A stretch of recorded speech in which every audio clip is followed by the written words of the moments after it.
noches, estamos iniciando Entrevista Verdadera. Hoy vamos a hablar de un personaje que viene a ser como de los malos de Chile.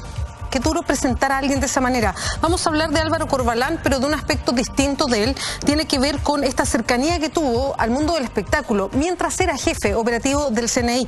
Hay un libro que se llama Álvaro Corbalán, el dueño de la noche, de 4 autores, son 4 autores muy jóvenes, que investigaron esta parte de la vida de Álvaro Corbalán. Uno de los autores del libro, Daniel Campuzano, me acompaña esta noche aquí en Entrevista Verdadera. ¿Cómo estás, Daniel? Muchas gracias por venir. Muy buenas noches, gracias a ti por la invitación. Bien, aquí dispuesto a hablar del libro. Pueden ustedes también hacer preguntas a Daniel ocupando el hashtag Entrevista Verdadera o para hacer comentarios también y los leemos en el programa. Daniel, ¿por qué explorar este aspecto de la vida de Álvaro Corbalán? Bueno, en realidad a nosotros se nos dio explorar este aspecto como una coincidencia. Nosotros queríamos hacer un trabajo para la universidad hace 4 años más o menos. Perdón, ¿qué universidad? En la Universidad Diego Portales. Perfecto. Los autores somos estudiantes de la Universidad Diego Portales de Periodismo. Y queríamos hacer un trabajo sobre las condiciones internas del penal Punta Peuco. Para eso nos conseguimos entrar al penal, específicamente a la celda de Álvaro Corbalán. Una vez que estábamos allá adentro, conversando con él, nos fuimos dando cuenta de un lado B, por así decirlo, que él tenía. Él era muy dicharachero, era simpático, tenía una gaviota del Festival de Viña del Mar dentro de sus cosas en la celda. Perdón, ¿en la celda de Punta Peuco había una gaviota del festival? Sí, había una gaviota del Festival de Viña del Mar que, lógicamente, a primera vista nos llamó la atención. Muchos libros, muchas fotografías de él con artistas, tenía una guitarra, tenía un órgano y nos mostraba también videos de él cantando y tocando la guitarra. Es decir, él nos comentó un poco de las condiciones del penal, que era lo que íbamos, pero a la vez él nos hablaba solo de este mundo de que él se relacionaba con los artistas de la época, de que a él le gustaba mucho tocar la guitarra, tocar el piano. Entonces ahí fue que nos dimos cuenta que existía esta beta que no era conocida. En ese momento pensamos en la CNI como aparato general relacionado con la bohemia chilena de esa época. Y poco a poco nos fuimos dando cuenta que Álvaro Corbalán, era el personaje, por así decirlo, principal. Bueno, de lo que se ha escuchado harto, y claro, ustedes con el libro exploran mucho más, es de esta posible relación o supuesta relación entre Álvaro Corbalán y la Maripepa Nieto, que en una época era como la bomba sexy, pese a ser española, en nuestro país. Ya voy a entrar a eso, pero antes, Daniel, cuéntanos, ¿cómo es que se da ese nexo? Ustedes dicen, vamos a hacer una investigación de cómo se vive, cuáles son las condiciones en Punta Peuco. ¿Y por qué hicieron el nexo con Álvaro Corbalán? ¿Por qué eligieron a Álvaro Corbalán para ver si él los recibía de alguna manera? Era bien difícil entrar a Punta Peuco. El desarrollo, o sea, para entrar a través de Gendarmería era un proceso de meses y que generalmente nos decían que era muy difícil que llegáramos a poder entrar. Entonces tuvimos una vez un contacto que nos dijo que Álvaro Corbalán estaba internado y conversamos directamente con él. Él estaba en su cama, en la habitación del hospital. Y le comentamos que nosotros queríamos saber las condiciones del penal de Punta Peuco, que queríamos ojalá entrar. Y no dijo ningún problema. Yo tengo que ponerlo en mi lista de invitados. Y nos puso nuestros nombres y así nosotros fuimos. Y por eso llegamos directamente a Corbalán. Fue más o menos una coincidencia en ese momento. Después, una vez dentro ya, como te dije, fuimos dándonos cuenta de este personaje. Ahora, perdona, ¿llegar a Álvaro Corbalán, incluso en el hospital militar, fue así de sencillo? ¿O ustedes tenían un nexo de alguien que los pudo acercar a su habitación o pasar, no sé, ciertas barreras de gendarmería de seguridad o no existían? No, el nexo fue solamente el que nos dijeron: Álvaro Corbalán está internado en este momento en el hospital militar. Inténtenlo. Y nosotros llegamos, la barrera en realidad de gendarmería no fue muy grande. O sea, básicamente él podía recibir visitas y tenía ese tipo de visitas libres. Si nosotros entramos directamente a hablar con él. ¿Y qué pasó en Punta Peuco cuando lo conocieron y entraron a su habitación? De partida, Daniel, ¿qué idea tenían ustedes de antes de Álvaro Corbalán y después conocerlo, enfrentarse a la realidad de un personaje que, a ver, tiene todo un halo en Chile, como decía yo, que es como el significado del mal, digamos, al ser el jefe operativo de la CNI? Bueno, nosotros no somos gente de la época, entonces lo que tuvimos que hacer fue informarnos mucho, investigar, y nos fuimos sabiendo cosas de él que quizás no teníamos muy claras, y nos fuimos dando cuenta de quién era realmente este personaje siniestro. Entonces fuimos con toda una predisposición de que sabíamos quién era, pero que a la vez teníamos que tratar de ser lo más objetivo en el momento, para nuestro tema en ese momento, que era las condiciones del penal Punta Peuco. Entonces sabíamos quién era, pero nosotros teníamos como condición no tocar tanto esos temas de sus violaciones. De hecho, no podíamos tocar sus temas de sus violaciones a los derechos humanos. Perdón, ¿no lo podían tocar por qué? Porque nosotros básicamente dijimos que íbamos a hablar de las condiciones del penal, y esa fue la condición para que nosotros pudiéramos entrar. Ah, él les dijo. No lo hablamos directamente, pero dijo, hablamos solamente de esto. Ya.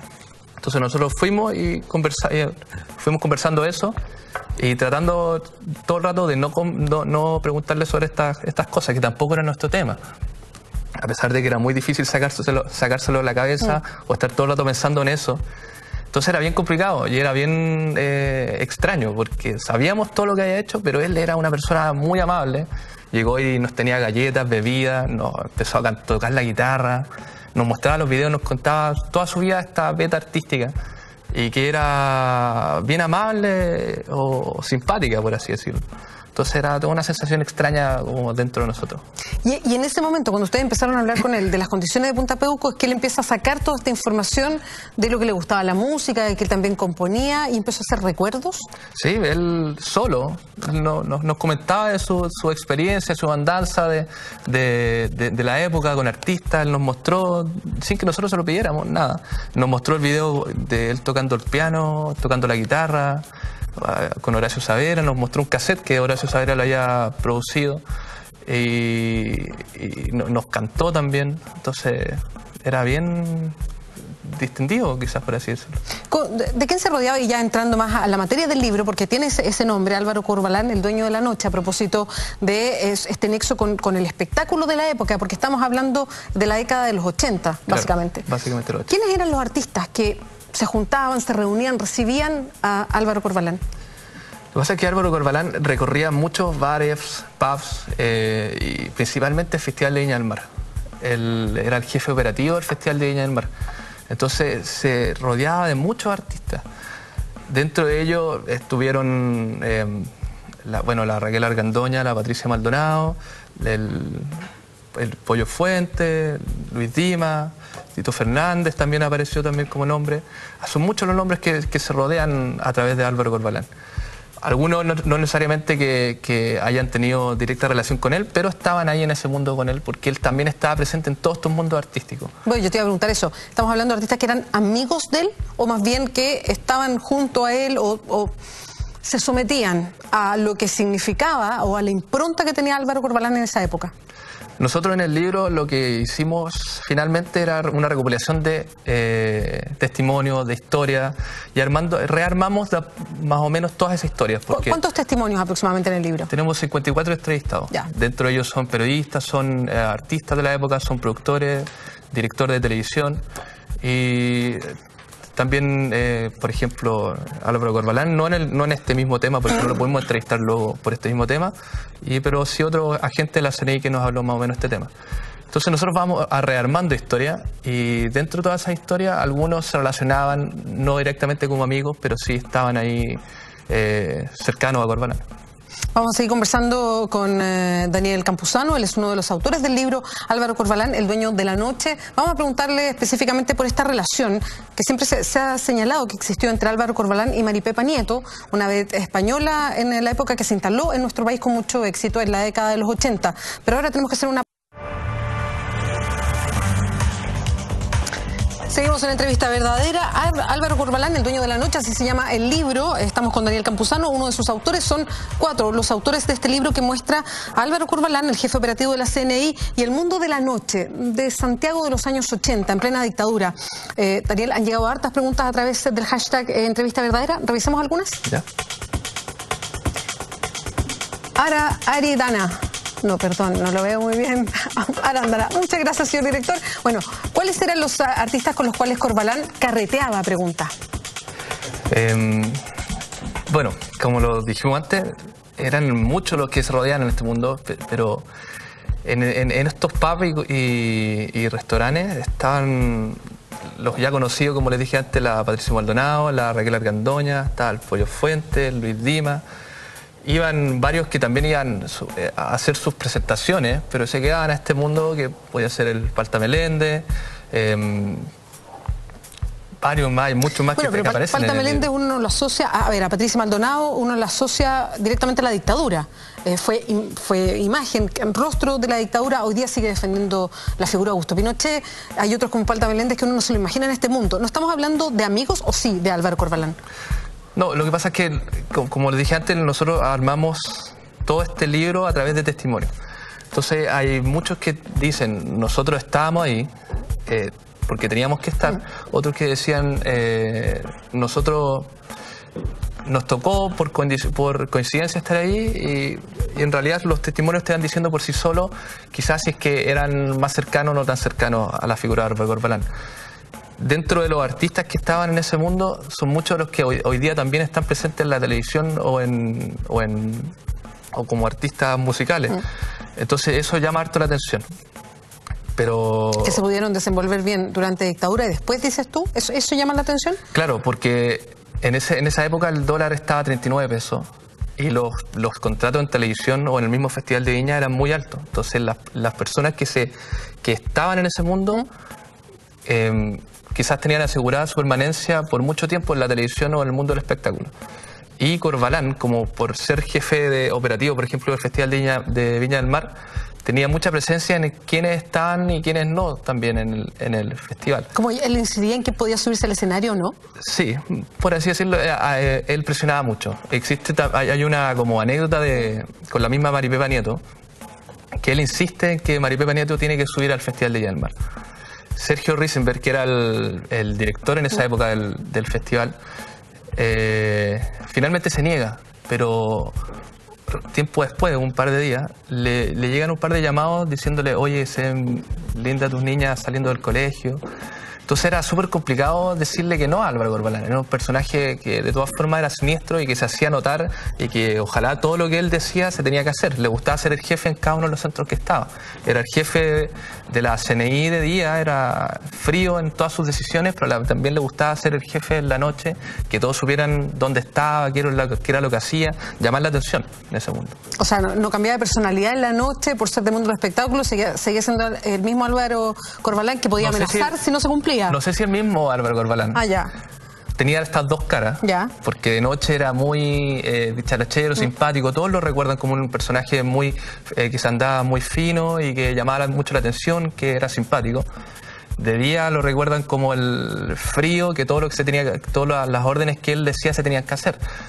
Pero estas quizás cuando lo llevaban la contra, por ejemplo, poner a Maripepa Nieto en el Festival de Viña del Mar, se dan estas situaciones de que él después le salía esta faceta de día que era decir quizá una amenaza de cierta forma, que se veían bien sus niñas saliendo del colegio. Daniel, revisemos otra pregunta que llega al Twitter. Ahí aparecen. Rosa Barros dice, Álvaro Corbalán iba a los clubes como agente de la CNI o por diversión.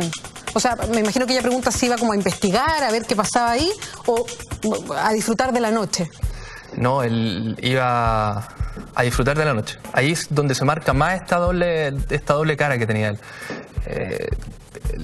Le gustaba ser el florerito de cada lugar donde iba.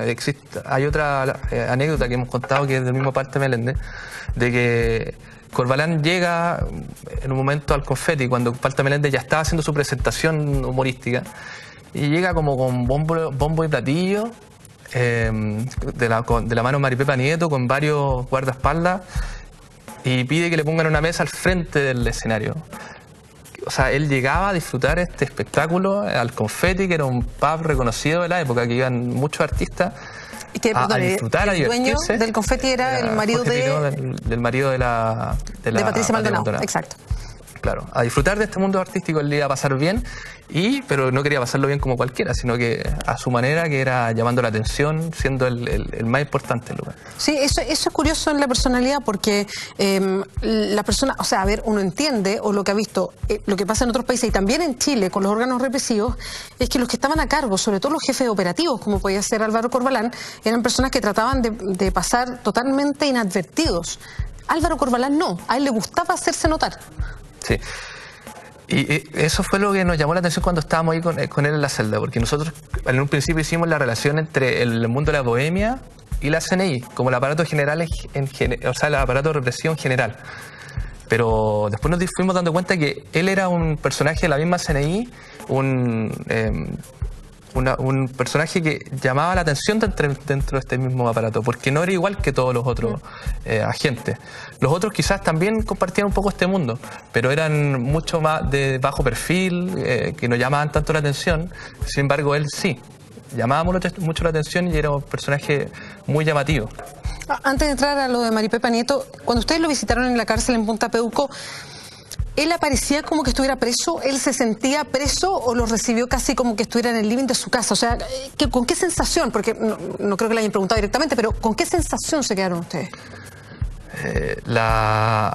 Nosotros sentimos que su celda era una habitación, porque la tenía repleta de cosas, de todas las índoles que le gustaba, de libros, fotos, como te dije, los instrumentos, piano, piano, tenía un computador, tenía la televisión. Bueno, hace poco se le hizo un allanamiento en el que se descubrió que tenía conexión a internet, tenía celulares. Entonces, en realidad, él podía estar preso, pero tenía todas las comodidades que quizás podía necesitar en ese momento, desde allá adentro.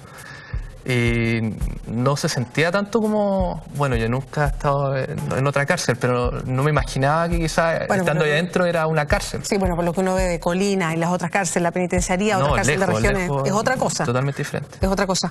Ahora, esta relación con Maripepa Nieto, ¿era real? ¿Fue su pareja durante muchos años, en la época en que Maripepa Nieto, y si aquí se acordarán los que en esa época miraban programas como Sabor Latino, donde aparecían vedettes, que era como una suerte de destape en los 80? ¿Ella era su pareja? Bueno, en esa época Maripepa Nieto era la vedette más cotizada de la televisión y del espectáculo. Y Álvaro Corbalán andaba para todas partes con ella de la mano.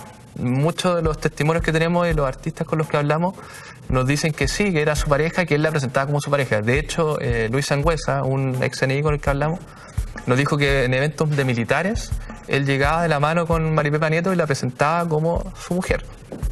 Entonces, es un secreto a voces que a través de todos estos testimonios nosotros pudimos asegurarlo, de que sí era su pareja. No pudimos hablar directamente con ella, pero todos estos testimonios nos dicen que sí. Yo te iba a preguntar si pudieron localizarla, porque ella todavía está, de alguna manera vigente en España, y estuvo en Chile hace un tiempo para un programa en específico. Estuvo en Chile para un programa de televisión que se hizo acá. Y tratábamos de localizarla porque venía directamente solamente a eso, hacía una actuación y después se iba. Y no pudimos hablar con ella. Hubiera sido bueno tener su versión también, pero a través de todos estos testimonios pudimos armar ese mundo y que todos lo aseguran. Nadie dudaba que Maripepa Nieto era la pareja de Álvaro Castilla, como se hacía llamar, que era su chapa. Ahora, en esa época Maripepa Nieto estaba en los principales estelares, pasaba un tiempo importante en Chile, yo me imagino que se instaló en Chile por varios años y estaba muy presente en una época de los 80. ¿Eso habrá tenido que ver con los méritos de ella? Era una mujer estupenda, muy guapa, en fin. ¿Tenía que ver o habrá tenido que ver con esta relación que tenía con Álvaro Corbalán? Maripepa Nieto desde un principio, por lo que investigamos, llamó la atención y todos la querían tener dentro del programa.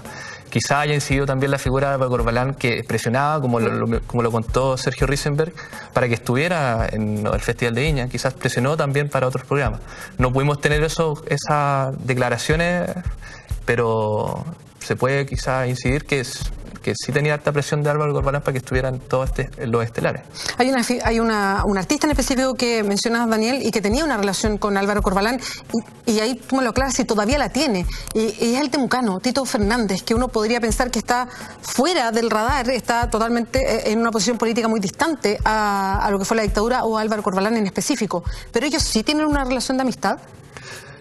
Bueno, una de las cosas que nos contó Corbalán cuando llegamos al penal fue que Tito Fernández lo iba a visitar al penal, que era uno de los que aún lo iba a visitar. En ese momento no sé si lo seguía visitando, pero que lo había visitado un par de veces dentro del penal, que él lo consideraba como un amigo. Entonces eso obviamente nos llamó la atención porque era quizás como tú decías, del otro lado, de la otra trinchera. Y otro par de artistas también nos dijeron que lo relacionaban con Tito Fernández de Corbalán. La historia que nos contó Corbalán era que a Tito Fernández lo habían, por así decirlo, lo habían desafiado un amigo, le había dicho, a que tú no irías a ver a Corbalán. Y finalmente lo fue a ver y siguieron juntándose un par de veces en Punta Peuco. Esa es la versión que nosotros tenemos del mismo Álvaro Corbalán. ¿Y Tito Fernández reconoce algo así o se refiere a ese tema o no? No pudimos hablar con Tito Fernández y al parecer ahora ha dicho un par de cosas en medio de que valoraba lo que era Álvaro Corbalán, pero no más que eso. Ahora, les costaba a los entrevistados, ustedes hablaron con 54 personas para armar el libro, están los testimonios, de hecho ustedes lo van entrelazando para armar la historia, ¿les costaba hablar de esta relación, de alguna manera de sentir que conocieron a Álvaro Corbalán, que hicieron espectáculos para el mismo Álvaro Corbalán? Nosotros sabíamos que era un tema que quizás les podía costar hablarlo, porque a pesar de que han pasado tantos años, nos hemos dado cuenta que a todos los que les ponemos este tipo de temas se alejan un poco. Entonces llegamos con una premisa más general sobre el mundo artístico, más que nada, y hablando de eso casi siempre salía el nombre de Álvaro Corbalán. Ellos lo nombraban. O nos decían, un tipo que tenía bigote, que andaba siempre bien vestido, que parece que se llama Álvaro Corbalán. Entonces ellos llegaban solo a Álvaro Corbalán. Y una vez que quizás les empezamos a preguntar un poco más incisivo en esto, de repente se complicaban. No todos nos querían hablar ni contar directamente las cosas, pero de a poco empezaron a salir las anécdotas, las historias con las que pudimos rearmar todos estos relatos. ¿Y pudieron saber, Daniel, cuántos de estos mismos artistas que en algún momento estuvieron en esa misma época, no necesariamente amigos, algunos me imagino que sí, visitan a Álvaro Corbalán en Punta Peuco? No, de hecho, cuando estuvimos en el penal, otra persona lo fue a visitar, que estuvo allí con nosotros, y él decía que quizá en un momento Álvaro Corbalán llegó a tener 1 millón de amigos, como dice la canción, pero que ahora en realidad lo visitaba muy poca gente en el penal, que estaba como medio abandonado en ese sentido. Sin embargo, yo creo que todo esto del allanamiento que apareció ahora demuestra que no sé qué tan abandonado esté, porque tenía hartas cosas que lo ayudaban a estar contactado con el resto del mundo. Sí, que incluso para Punta Peuco era mucho. Claro, para Punta Peuco. ¿Con qué sensación se quedan ustedes después de conocer estas dos facetas o esta idea a lo mejor preconcebida que tenían de haber revisado muchos archivos, documentos, en fin, de una figura como esta, de un personaje como este de la historia de Chile, de la historia oscura de nuestro país, y después conocerlo y entender esta otra dimensión, Daniel? Sobre el mismo Corbalán, yo creo que es un personaje demasiado marcado en sus dos facetas. Nos sigue llamando mucho la atención y creo que deben quedar muchas historias aún por contarse de este mismo personaje y de la época en general con relación a este tema y bueno, con muchas otras cosas. Nosotros nos damos cuenta de que es una época de nuestra historia chilena que a pesar de que nosotros no la vivimos, que tiene mucho por contarse aún. Y por ejemplo con lo que pasó ahora con el Mamo Contreras, nos damos cuenta de que quizás mucha de esa historia se está quedando enterrada. Entonces a nosotros nos llama mucho la atención como periodistas jóvenes que estas cosas tienen que descubrirse y contarse ahora, porque quizás en un tiempo más ya no va a haber quien las cuente. A nosotros nos preguntan mucho ¿por qué a ustedes, que son periodistas jóvenes que no vieron la época, les llamó la atención esto? Y esa es nuestra respuesta. Nosotros es un periodo de la época, un periodo de nuestra historia que es muy importante, que tiene demasiadas cosas por aún contarse y que nosotros vimos una beta que nos dimos cuenta que podíamos quizás contarla y la aprovechamos. Y Daniel, y por último, justo antes de terminar, ¿le pudieron llevar el libro a Álvaro Corbalán? No le hemos podido llevar el libro a Álvaro Corbalán. ¿No se lo mandaron tampoco? No se lo hemos mandado tampoco. ¿Se lo van a mandar o no? Vamos a intentarlo, yo creo, sí. Daniel Campuzano, muchas gracias por acompañarnos y contarnos del libro Álvaro Corbalán, El dueño de la noche. Gracias a ti. Bueno, muchas gracias por acompañarnos. Nos vamos ahora directamente con Ignacio Franzani y Mentiras Verdaderas. Buenas noches.